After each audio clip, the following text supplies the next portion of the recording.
Assalamualaikum warahmatullahi wabarakatuh. Perkenalkan, nama saya Muhammad Afadi Marsya, dan di video kali ini saya akan menjelaskan optimasi metode simplex. Adapun saya berasal dari kelompok 5 yang terdiri dari Billy Jonathan 19044111787, Muhammad Afadi Marsya, saya sendiri dengan NIM 19044111764, Sidra dengan NIM 19044111273, dan yang terakhir Wanda Lorenza dengan NIM 19044111398. Metode simplex. Metode simplex merupakan salah satu teknik penyelesaian dalam program linear yang digunakan sebagai teknik pengambilan keputusan dalam permasalahan yang berhubungan dengan pengalokasian sumber daya yang optimal. Metode simplex ini digunakan juga untuk mencari nilai optimal dari program linear yang melibatkan banyak constraint atau pembatas dan banyak variabel, lebih dari 2 variabel.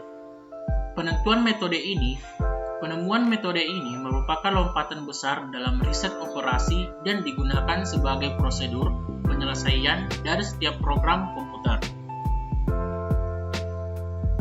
Nah, adapun istilah metode simplex, yaitu yang pertama iterasi, variabel non-basis, variabel basis, solusi atau nilai kanan atau NK, variabel slack, dan variabel surplus. Selain itu juga ada variabel buatan, kolom pivot atau kolom kerja, baris pivot atau baris kerja, elemen pivot atau elemen kerja, variabel masuk, dan variabel keluar. Nah, ketentuan yang perlu diperhatikan dalam penyelesaian metode simplex. Yang pertama, nilai kanan fungsi tujuan harus 0. Yang kedua, nilai kanan fungsi kendala harus positif. Apabila negatif, harus berarti 1. Fungsi kendala dengan tanda kurang sama dengan harus diubah ke bentuk sama dengan menambah variabel slack atau surplus. Variabel slack atau surplus disebut juga variabel dasar. Penambahan slack variabel menyatakan kapasitas yang tidak digunakan atau tersisa pada sumber daya tersebut. Hal ini karena ada kemungkinan kapasitas yang tersedia tidak produksi. 4. Fungsi kendala yang dengan tanda lebih dari sama dengan diubah ke bentuk kurang dari sama dengan cara mengkalikan dengan minus 1, lalu diubah ke bentuk persamaan sama dengan ditambahkan variabel slack. Kemudian, karena nilai kanannya negatif, dikalikan lagi dengan minus 1 dan ditambahkan artificial variable. Artificial variable ini secara fisik tidak mempunyai arti dan hanya digunakan untuk kepentingan perhitungan saja. Dan yang kelima, fungsi kendala dengan tanda sama dengan harus ditambah artificial variable. Metode simplex maksimasi. 1. Menentukan fungsi tujuan dan fungsi-fungsi kendala. Misalkan X1 sama dengan meja dan X2 sama dengan kursi. Fungsi tujuan sama dengan Z sama dengan 8X1 tambah 6X2. Fungsi-fungsi kendalanya itu berarti 4X1 tambah 2X2 kurang dari sama dengan 60, 2X1 tambah 4X2 kurang dari sama dengan 48.